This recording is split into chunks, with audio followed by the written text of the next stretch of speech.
Dyke, Dick Van Dyke, Dick Van Dyke, Dick Van Dyke, Dick Van Dyke, Dick Van Dyke, Dick Van Dyke, Dick Van Dyke, Dick Van Dyke, Dick Van Dyke, Dick Van Dyke, Dick Van Dyke, Dick Van Dyke, Dick Van Dyke, Dick Van Dyke, Dick Van Dyke, Dick Van Dyke, Dick Van Dyke, Winking Dong, Galila, Judik, Galagunda, Wanda, Hey, all right. There you have it, the Dick Van Dyke thing. And it's one of our favorite TV sitcoms, and we have a guest in the studio now. Yes, we do. It's the young man who played Richie on the Dick Van Dyke program. His name is Larry Matthews. Hey, Larry. Hi, guys. This one over here. I'll tell you, hey, is it go right down here to the mouth? I'll tell you, you guys are lyrical masters, I must admit. Thank really, you very much. Yeah. Thank you. You were the kid from hell. What happened to you? Did they drug you? Did you? Well, you said something about that yesterday, Yeah. you know, and unfortunately they didn't. They tried, and I accepted it in the later years of my life. Well, probably good that you did, but it was like, Richie, come to dinner. Richie, we do have to tell you that you were fairly turd-like in the program. Thanks. We're a turd ball. Which goes to show you what a great actor I really am, Yeah. because the writing was there, and I just performed it the way they wrote it. There's no question about it. You will go down in history for your acting role in that film. Now, how old were you? How old were you when you were doing I that? was 4.5 when we started. Wow. Now, at that age, do you have any idea what's taking place or what's going on? Yes and no. Yes, you do, but no, you don't, which is part of the good part of it all, actually. You don't really have any, you don't feel the pressure, you don't really know what's going on, so you kind of go out there and have a lot of fun. And hey, you try it when you're 4.5 years old and see how good you are, okay? I was doing Spartacus at 4.5. Now, do you go back and watch any of the old shows and get a kick, or can you remember anything about the actual filming of a certain episode? Remember lots about the filming of an episode, actually, especially in the first, second, and third years or so after we got rolling, and I do watch them a lot, and more than anything, just to see the programs and laugh, because they're still so funny today.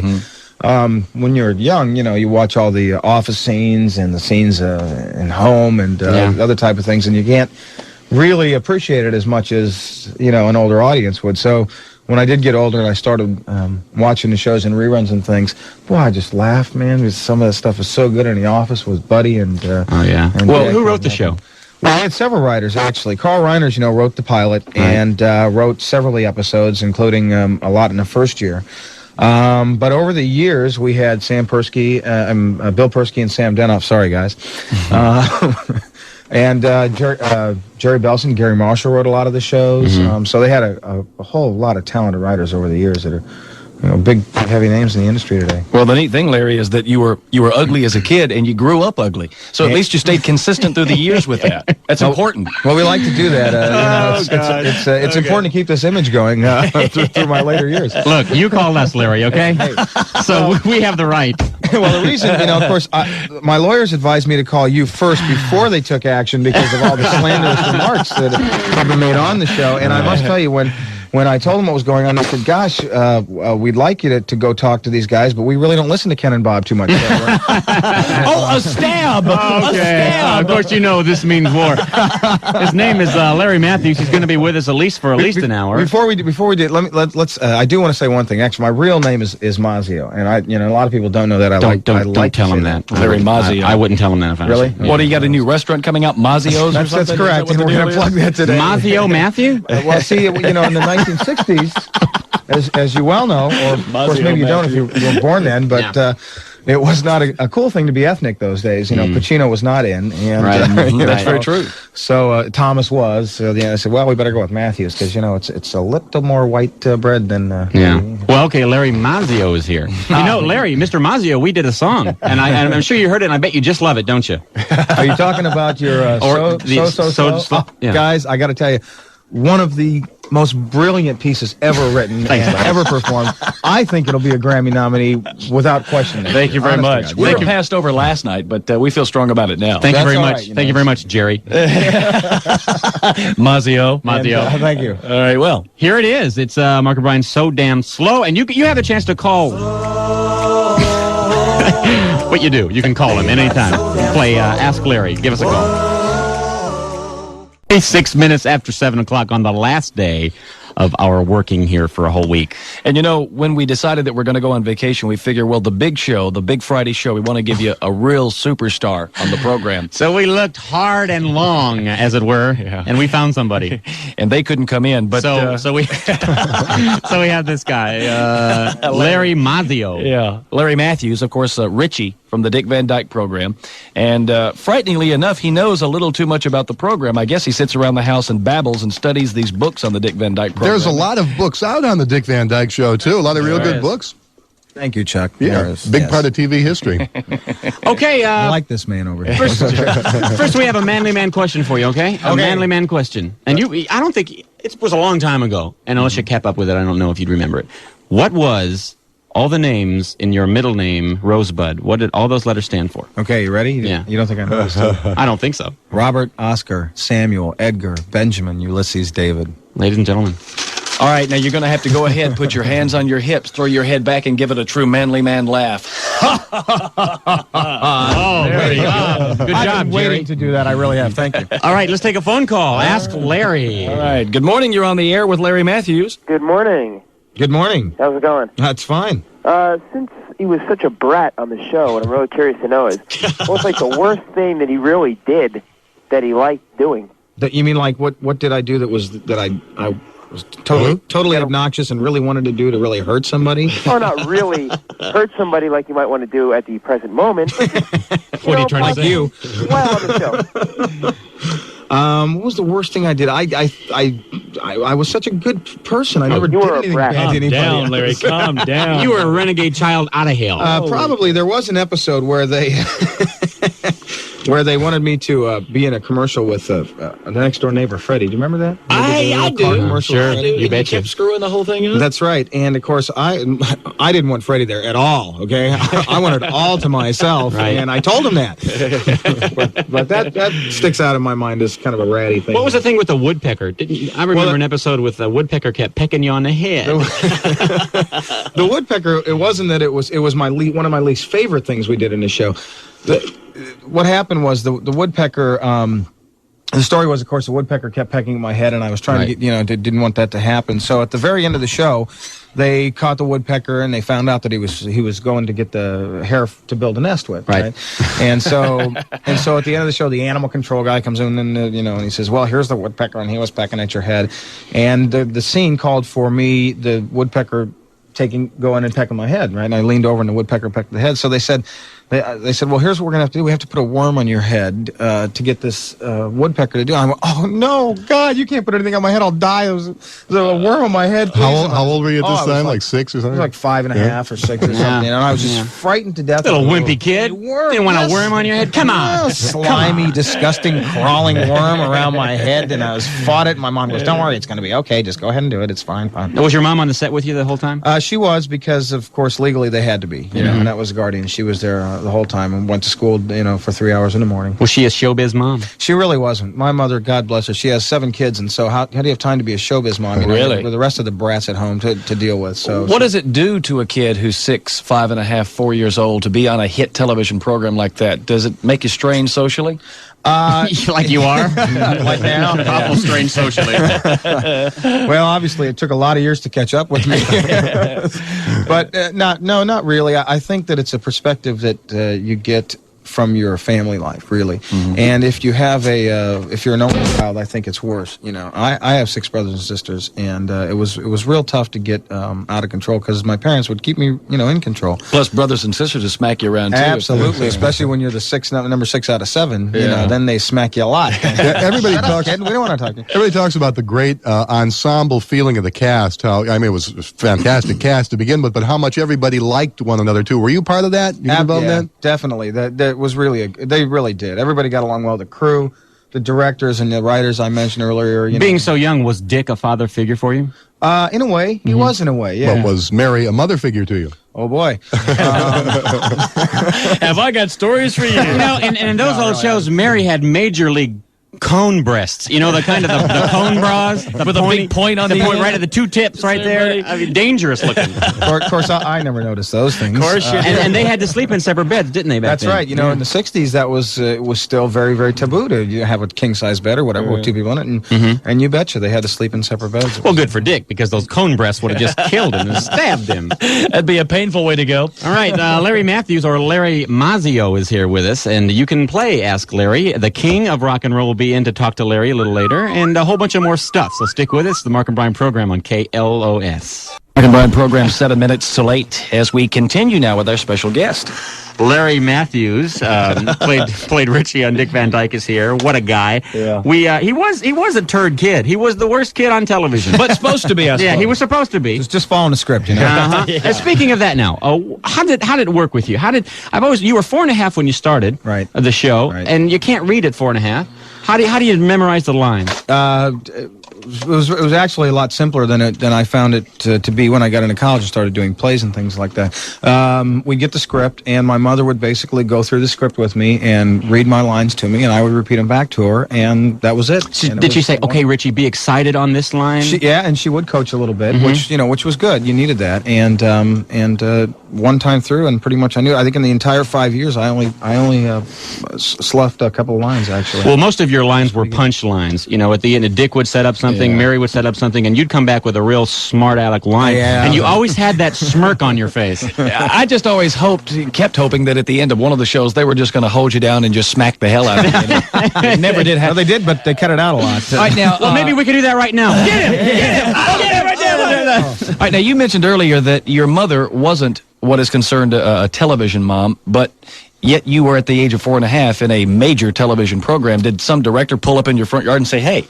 No, it's an interesting story. I told you I have a big family, and we would, the local mailman. Well, I lived in Burbank, and the local mailman would deliver the mail, and he would watch us clowning around all the time. And he finally said to my mother, he says, you should get him out of your hair and give him some acting lessons, so he doesn't bother you that much. So he gave us the name of a woman named Lois Auer, who I went to and started taking acting lessons from. She would hold showcases for agents to come in and see if they wanted to handle any of the kids that she was in her class.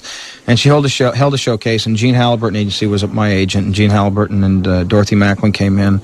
And they said they'd love to handle me. So they handled me, and this was, I say, about 4.5 years old.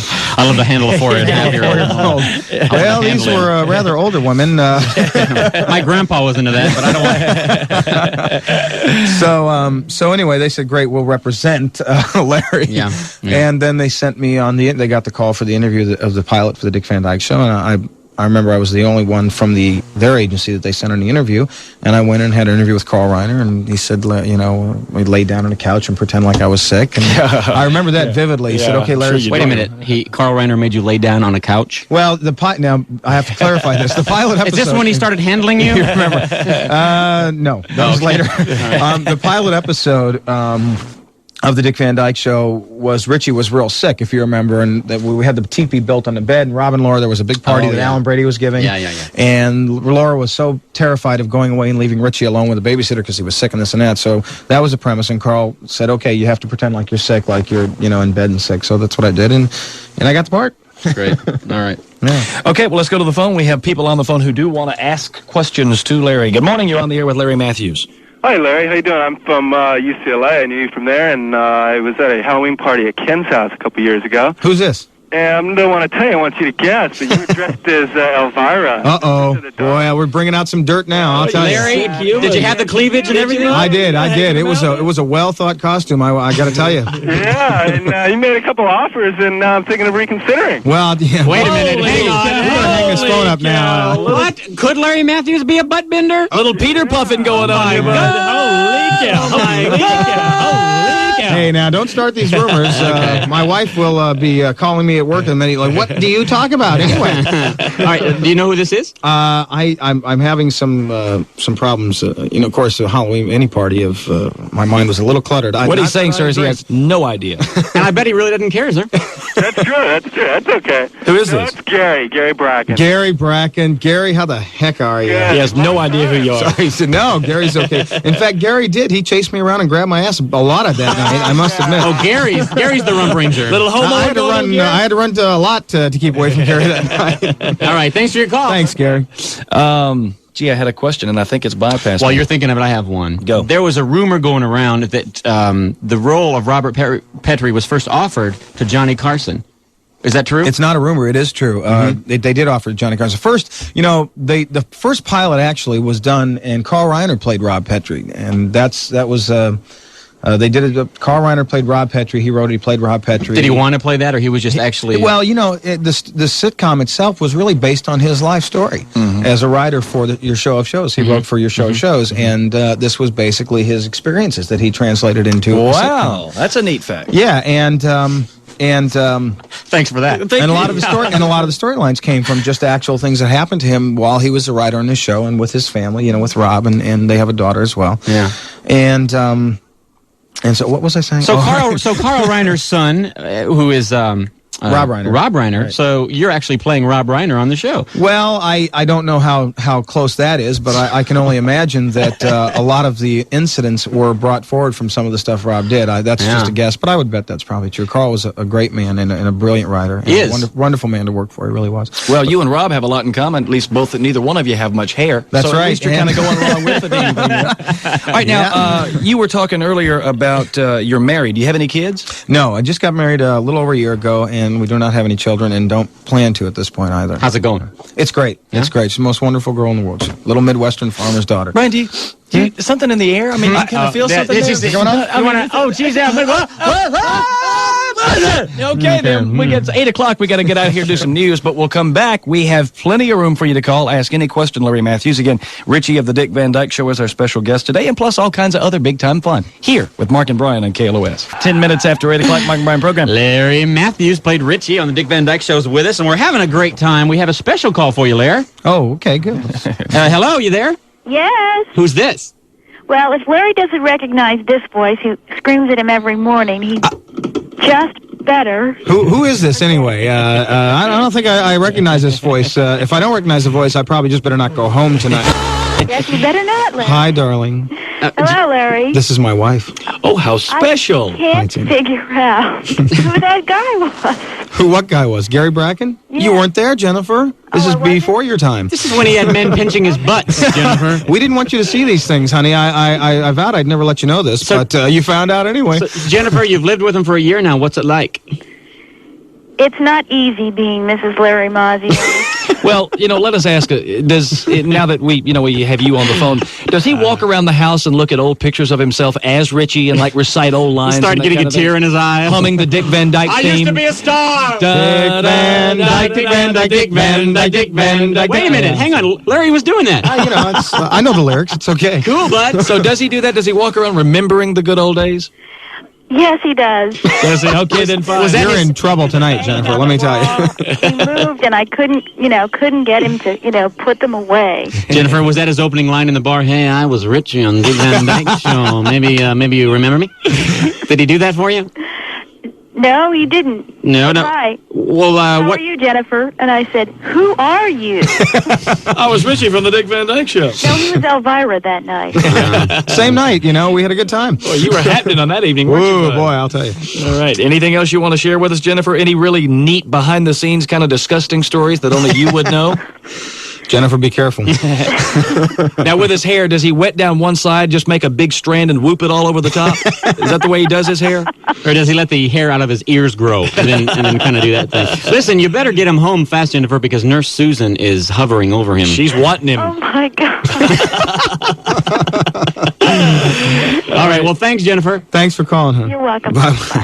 All right, it's time for Sports Norse. Now, Larry is a big sports fan. Oh, yeah. So we're going to let him join us with Sports Norse and a special Sports Norse guest coming up. Don't go away. Earlier to you, we think you well know it's time once again for Sports Norts and that special Sports Norts guest. You guessed it, she's here, played Mother to Richie on the Dick Van Dyke Show. Please welcome Mary Conebreast Tyler Moore. Good to have you, Mary. Oh, Rob. Mom. Oh, Rob. Well, sports expert that I am, it's always a pleasure to be here, especially with my serious son, Richie. You did have some massive cone breasts. What kind of bra were you wearing back then? Weren't they pointy? That was just special. They did that for me right there under the props. I'll That's all tell that you, was. Mary. the hell out of bed. Larry Matthews with us, played Richie on Dick Van Dyke. Okay, Larry, question from us. We have asked other people who've been on the show before. How were you when the show was over for you? I was 10. Okay. How old was I? I was 10. Okay. Did at any time after that, did it ever become strange, or did you have a problem with having been Richie? Did that ever cause any problems in your social life? The first couple years that the show was off, when I went back and finished my grade school years, it was real tough because then you're with a lot of peers who have known that you've been a famous person on this television show, and they were very cruel, and it was a couple tough years. Once I got into high school, I went to Notre Dame High School here in the Valley. He was 10 years old. He was wearing ascots to class, though. That's probably why it was a little tough for him. The Pendleton really got cigarette holder. Sorry. But once you got into high school. But once I got into high school, it was great. And then everybody, because I was there, my brothers had been there for a couple of years, and everybody treated me like just a real, one of the guys and a friend. And you were more detached from it then. Very much more detached, and it was good. Okay, we're going to take a couple of phoners here. Sorry? Yes? Yeah, I recently read that you have a lot of hair on your back, and I was wondering, did you eat a lot of raw onions when you were a child? I know who this is. Who is it, Larry? Actually, it was the massive amount of garlic, and this now has made my back. You think Davy Jones' butt was hairy? Hey, and I'm not going to moon you so you can see this, okay? We're talking No, hair, that's hair. a tradition on the Mark and Ryan program. You get to moon us before you go. Oh, boy. And if Heather Locklear ever comes on. Now, is this your next door neighbor? Tom? Yeah, Larry. Tom, why aren't you working, Tom? I'm on my way to work, Larry. Listen, why don't you tell... A car phone, huh? How pretentious. Why don't you tell Mark and Brian what you wore at, what you went as last Halloween? We already got into that. Yeah, we heard about it. Yeah, we heard about it. Yeah. And it was a little tough. What did he go Tom, as, just to make sure? Thanks for calling, Tom. You went as Tina Turner. Which year was that? Imagine that. Tina Turner. Tina. Wow. And what does love got to do? Okay, I can't do They call you any Little more. Lion. Now, was he pinching other guys' butts and stuff? Oh, yeah. He Yeah. was all after, he was Santa after Monica. this redhead guy. Yes. The redhead. He was after a redhead Tom, that was guy. your date, wasn't it? Pardon me? That was your date, wasn't it? Yeah. Oh, okay. It was my date. Hey, Larry, why do they call you Little Lion? I don't know. That was Why do they call him that? We should. We don't know. Okay. We don't know. Well, thanks for calling. Well, thank you, and play some Outlaws. We'll do this. Take line 15. Morning, KLOS. You're on the air with Larry Matthews. Is she there? Well, good. Where you work. Hang on. Okay, there you go. Say it again. Yes. This is Wayne from the accounting department where you work. Why aren't you working? What are you doing on the phone? Why aren't you working? What's he got an office to run here? What's going on? We were about to ask you that question because you're late again. Well, listen, I'm plugging the old lab there, so that's why we're doing a little PR here, Wayne. Thanks. Actually, the real reason we're calling is we were going through some of your expense reports. We noticed a few irregularities. What you mean the $8,000 I took Mark and Brian out to lunch with last week? I don't understand. Thank you. Thank you very much. Okay. Well, we'll see you. All right. Are you his boss? No. Oh. No, but I will be because he's going to be fired soon. Well, he's got that to look forward to. All right, get off the some phone. vacation time. Get off the phone. Nobody likes you, including us. You're right. Okay, goodbye. All right, it's 8:31. We're going to come back. If you have any questions for Larry, be sure and do give us a call. Plus, we have some questions of our own, and we found out that Larry does some impersonations. Yes. So we're We have that to look forward to. Yes, we do. So call the neighbors, wake the kids. It's Big Time Entertainment with Richie from the Dick Van Dyke Show. Was also the driving force behind the Andy Griffith program, and he had seen Andy Griffith on Broadway and brought him to Hollywood and said, okay, let's do this thing. He's a brilliant man. I really, truthfully love Sheldon Leonard. He is such a nice man, and I think he's so brilliant and contributed so much to our industry for so many years. He isn't living anymore, is he? Oh, yes. Oh, he yeah. is? Yeah, he Okay. will. In fact, I think he'll be with us next Saturday night, as a matter of fact. That's the benefit you were talking about? Well, it's can I talk about it? Sure, go ahead. Good. Plug, Okay. plug, plug, Good. plug, Good. We plug. like to plug things. Next Saturday night, actually, it opens. Plug. That's March 12th if you have your calendar open. It opens, I think, Monday. The Museum of Broadcasting is an organization that they put together some years back in New York to preserve the television shows and to have kind of a place to keep the archives. And the Museum of Broadcasting holds an annual television festival in Los Angeles. This is the 5th one this year. And every night through the run of it, and I think it runs through the end of March, they highlight a certain television show. They're going to highlight MASH, I believe, and some other people, or people that were instrumental in television during those years. Next Saturday night at the County Museum, they're going to do a night on the Dick Van Dyke Show. And they will screen a couple of shows, and then they will have a panel which they have assembled a lot of people, including myself. I think Dick Van Dyke's going to be there. Sheldon Leonard, I believe, is going to be there. Bill Persky and Sam Denoff, I understand, are going to be there. And then the people will open it up, and they'll be able to ask us questions and talk about the show. And I think it's a great honor, and I'm very flattered that they called me and asked me to be on it because I'm looking forward to it a lot. So. What's it cost to get in?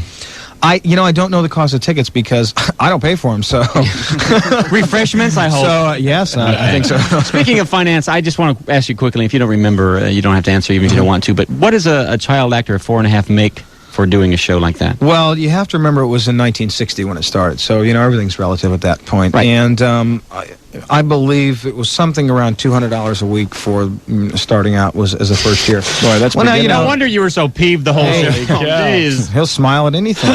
Oh, golly. Well, you may think that his talent as Richie is just about as far as it goes. Thank God that's not true. He also does some impersonations, which we're going to live with right now. So if you would, please welcome Larry Matthews, Richie from Dick Van Dyke as President Reagan. Well, thanks, Mark and Brian. I am awful happy to be here. It's hard to get anybody to listen to me. We know that, Ron. Very true. You got your cue cards with you there, Ron? What? Could you hold it up a little more? I'm having trouble reading these days too. Ladies and gentlemen, Ron. We do some imitations, some damn good ones. I'd love to hear it. Like you to live these. Have you heard Brian's Jane Hathaway from Beverly Hillbillies? No. Oh, please. Okay, ready for this? Chief. Thank you very much. Thank you very, very much. I felt her. Yeah, no, she was all over. Her aura, right? Her aura was. I felt all of it. Mark does Barney Rubble. Just the best I've ever heard. And plus, see, I've learned something else, is that anybody who does Barney Rubble can also do Yogi Bear. Cool. In case they didn't know. Could you share both of those with us? Okay, here we go. All right. Barney Rubble first. All right. Hey, Fred. Ladies and gentlemen. Whoa. And now, unbelievable. Yogi Bear. Uh-huh. Hey, boo-boo. That is incredible. That is really incredible. I feel like I actually met him. Oh, yeah. I do Kirk Douglas. You want to hear it? Love to. Chief! You can do both of them at the same time. I felt Kurt. Video games. Of course, Def Leppard. Now, Richie here, Larry Matthews, played tambourine for Def Leppard for a while. Ooh, now see, we didn't know that. Well, it's hidden talents that you just don't ask about. Now, we were flipping through Tammarine's this. a tough instrument to play. Yes, it is. We were flipping through this Dick Van Dyke book that you brought in with you, and there was a photo of you that was fairly frightening, to be honest with you. What the hell happened there? Holy cow. Just think of how the rest of the world saw it at the time. There's probably more hair there than Yogi Bear had. You're afraid. Very true. Very true. Big old afro and fuzzy beard, and you were about 257,000 pounds. Yeah, at least that much, I think. You looked a lot like an axe murderer, we'll be honest with you. You really did. Good morning. You're on the air with Larry Matthews. Good morning, guys. Morning. How you guys doing? Fine. Larry, what we want to know is, have you ever done any kind of producing or directing? And another part of it, have you been offered any more series, or have you just kind of given up on show business or anything, a comeback or anything? I haven't been offered any more series, and if the producers are listening out there, I am available. No, that's not true, really. I've never done quote-unquote producing or directing. I've worked, since I got out of UCLA in 1976, I have worked in production or post-production on various different shows. I worked for Danny Thomas Productions for a couple of years. I then went to work for Whit Thomas Harris. I worked on Soap, which is one of the better sitcoms of the present era, and Benson and some of their shows for a couple of years as a post-production manager, and now I am working at a film lab called CFI. It's Consolidated Film Industries, and I've been there almost 5 years now. Plug. Yeah, plug. Big plug. They're all listening. In fact, Wayne, when Wayne called in earlier. Plug. Gotta let this. Gotta get this in. You go ahead. It's a film processing laboratory. We do television and motion picture processing and printing and release prints and colorization and full post-production services, titles and opticals. Thank you. Call. Well, great. As soon as we have a show that we need post-product, we'll get that over there. Give me a buzz. Sir, we're going to hang up in your face because this is getting boring. Thanks a lot, guys. All right, bye. Now, Danny Bonaducci was on the show a couple months back. He was a child actor, like you, child star, and he told us about how he lost his virginity on the set of The Partridge Family at age 12 and a half. And the girl was 28. Do you have anything? Now, you were 4 and a half when you did the show. 4 and a half, and any stories? Maybe about Millie, perhaps. Yeah, maybe Millie, the next door neighbor. I think the next door neighbor's daughter. Maybe Jerry from next door. Jerry helped. Maybe the guy that played Mill. He's bald, and you never know. A lot of fun there. The bald people. No, And by the way, Richard Deacon, who is no longer with us, was just as a sign. It was one of the nicest and most wonderful guys in the world. The guy that played Mel. Right, played Mel Cool. That is one of the funniest relationships on TV, even today. Still stands the relationship between Buddy and Mel. And Mel, some hysterical. You mean when Mel would walk in the room when they were writing and He'd walk in the room, Buddy would get him. He'd walk out of the room, Buddy would get him. He was ruthless. It was hilarious. And I know you guys appreciate that.